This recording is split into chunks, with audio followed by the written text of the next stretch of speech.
परासु यद्भद्रं तन्नयासु युगों तक रहे गाया नहीं भूल पाएंगे वो बलिदान तेरा युगों तक रहेगा। हमें याद है तेरा केसरिया बाना कि चलने लगा जब पीछे जमाना। क्षमता सरलता हो स्वाभिमान तेरा नहीं भूल पाएंगे वो बलिदान तेरा युगों तक रहेगा। शक्ति को जगा कर गुरुकुल बनाया वैदिक रचा कर बचपन सजाया।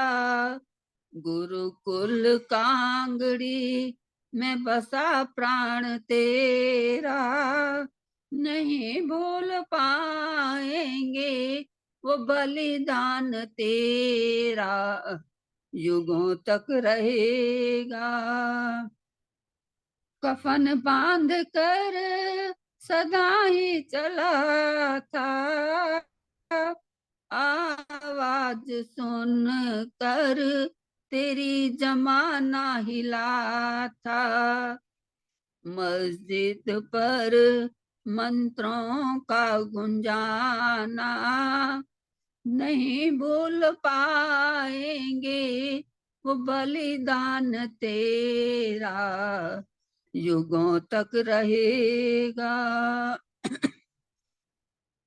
धरा देश की अब है फरियाद करती धरा देश की है अब फरियाद करती। उसी देश विषय को फिर याद करती। तिरंगे की आन पर तिरंगे की आन पर सीन भूल पाएंगे वो बलिदान तेरा युगों तक रहेगा ये एहसान तेरा।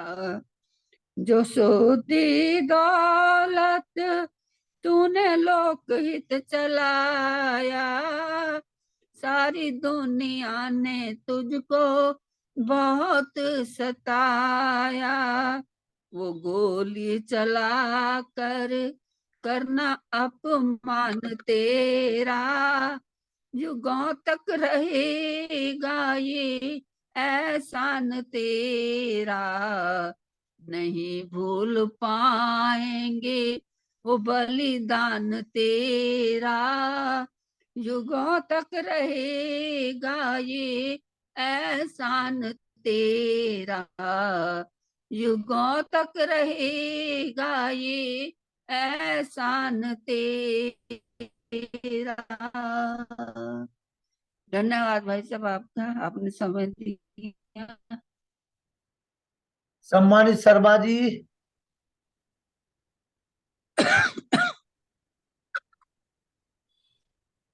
को लीजिए जी।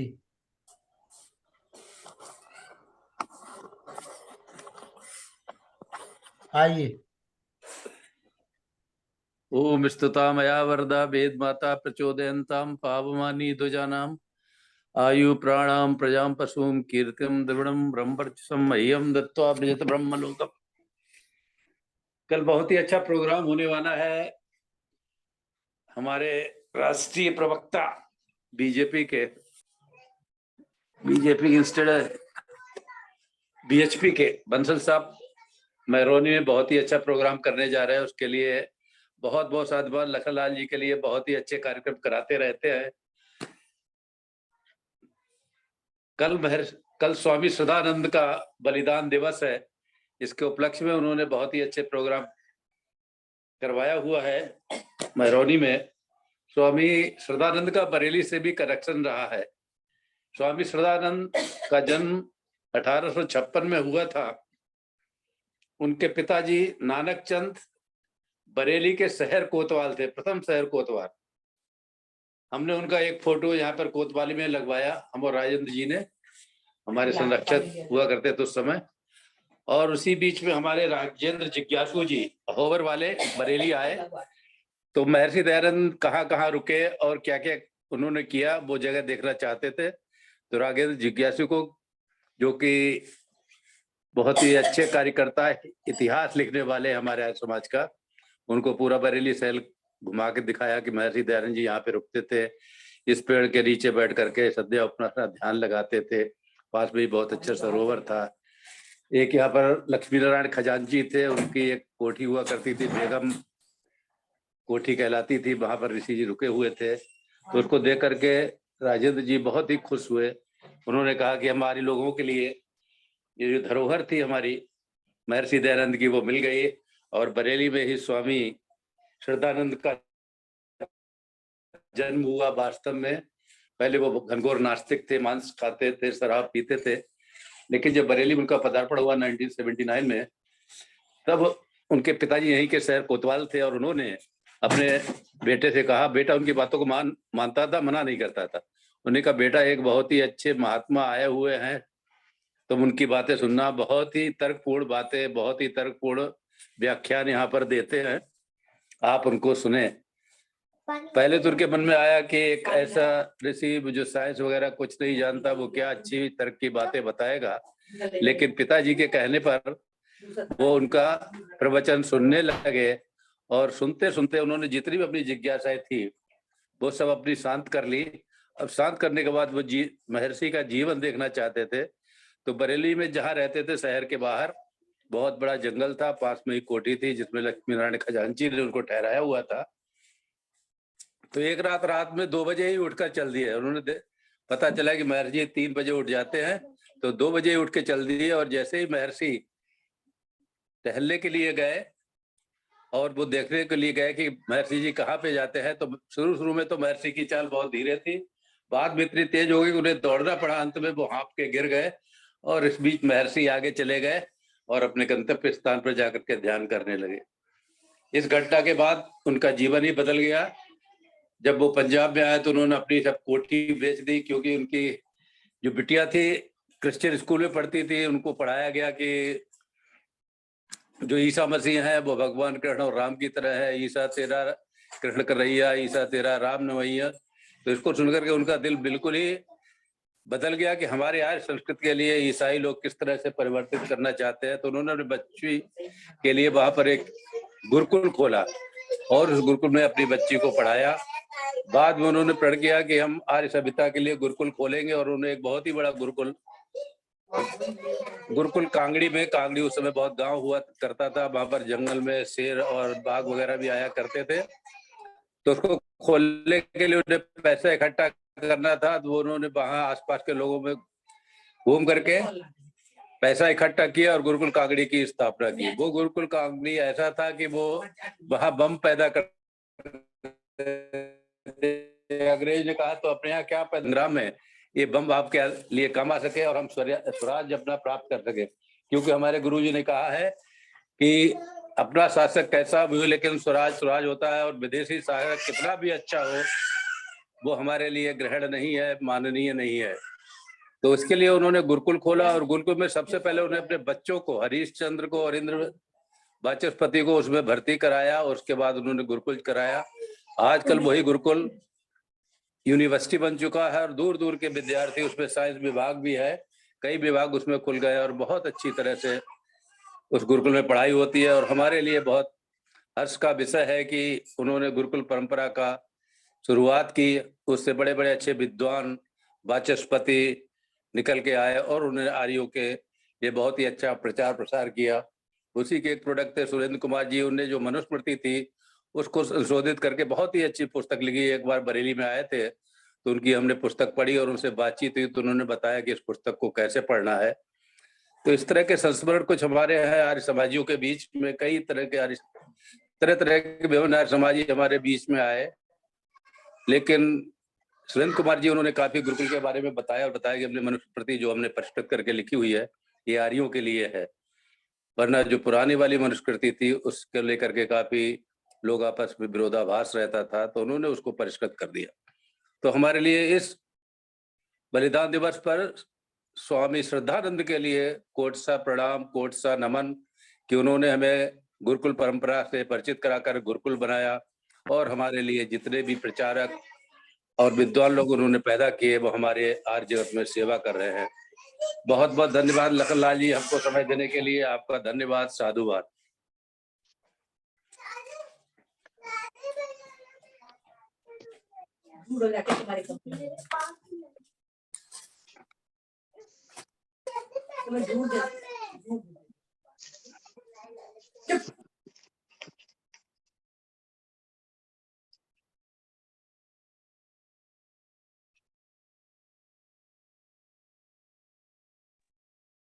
आगवती जी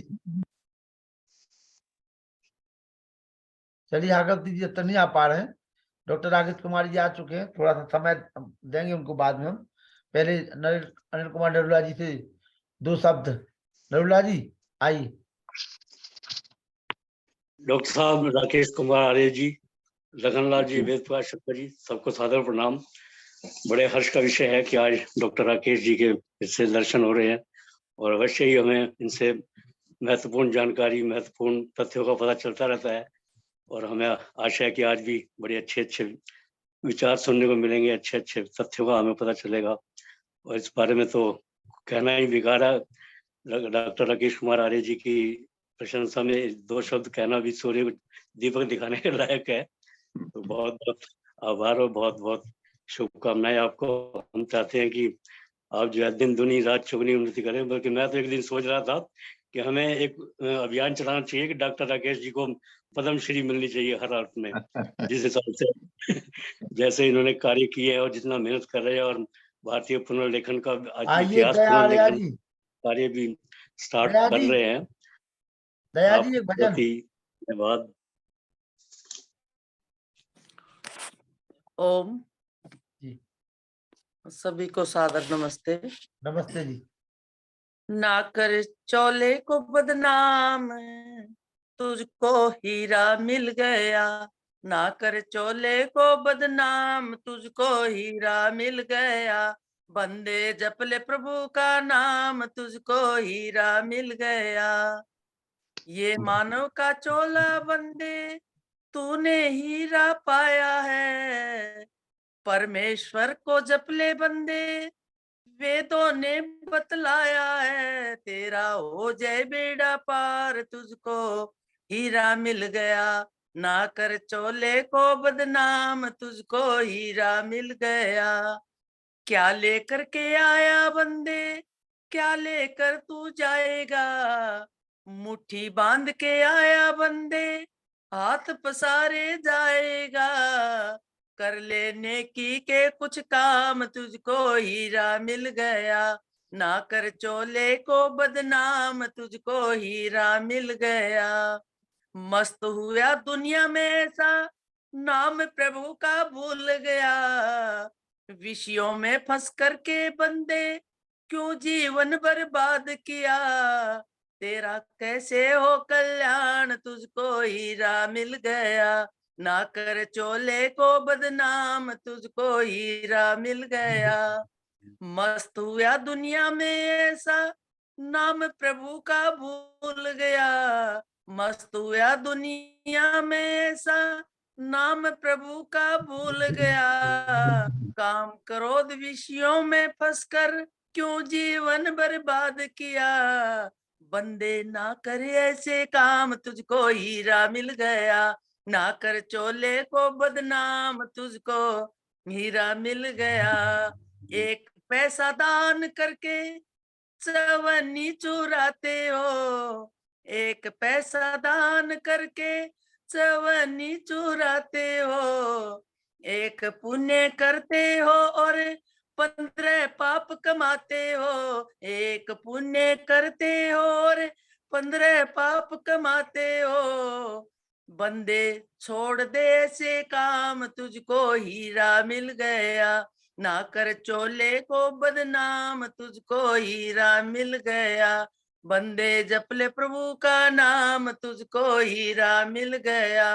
राघव हो जाए बेड़ा पार, तुझको हीरा मिल गया। तेरा हो जाए बेड़ा पार, तुझको हीरा मिल गया। ओ डॉक्टर व्यासनंदन शास्त्री जी आइए, 3 मिनट का समय आपके पास है, आइए। अच्छा। ओम यतो यतः समीहसे ततो नो अभयं कुरु शन्नः कुरु प्रजाभ्यो अभयं नः पशुभ्यः। ओम शांति शांति शांति। आर्यों के महाकुंभ के सम्मानीय संचालक आदरणीय मित्रवर आर्यरत्न श्री लखनलाल जी आर्य, हमारे सभी सम्मानित इस वेबिनार कार्यक्रम से जुड़े हुए विद्वत वृंद, और जैसा कि मैंने अभी देखा, इतिहास के मर्मज्ञ विद्वान और इतिहास के लेखक,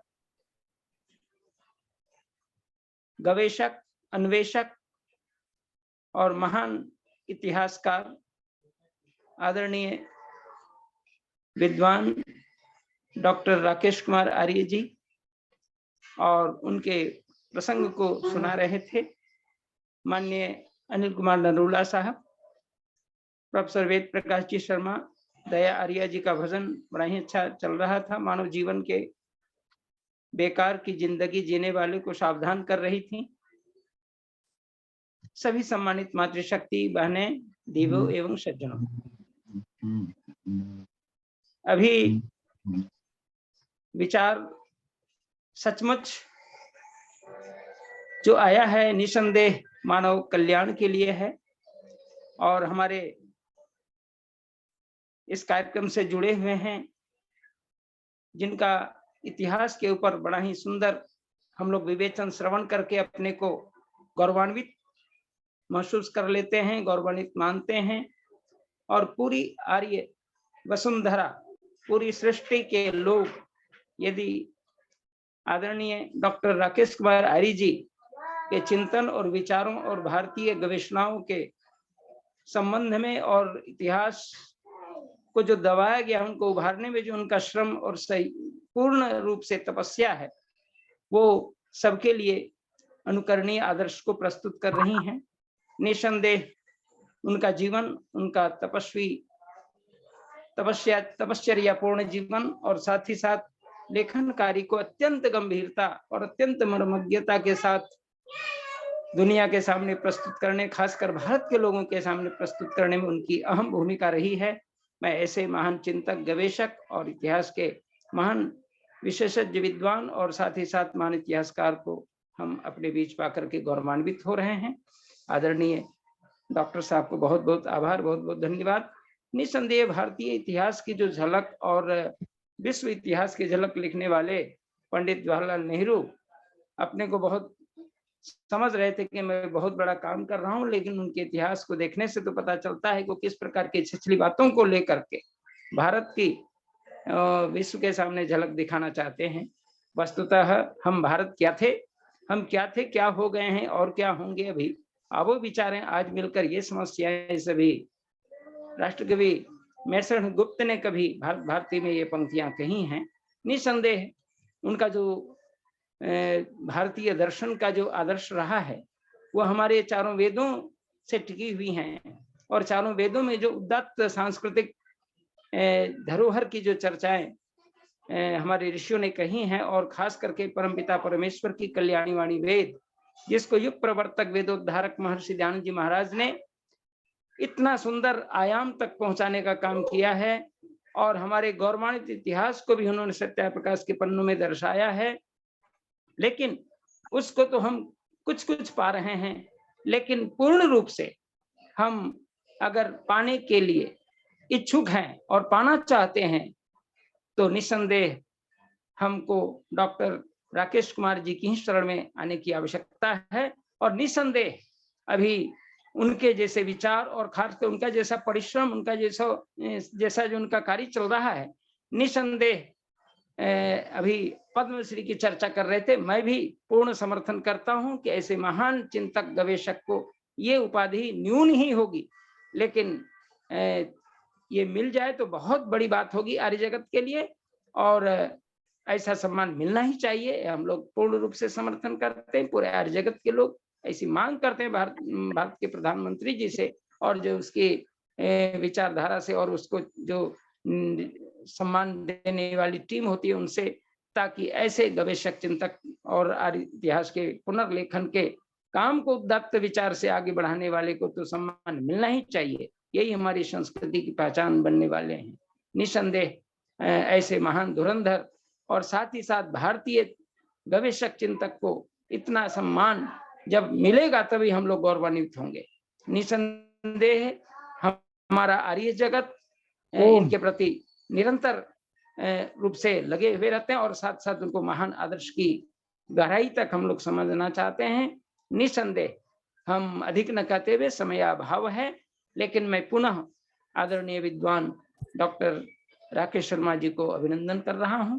ओम शांति शांति शांति। बहुत बहुत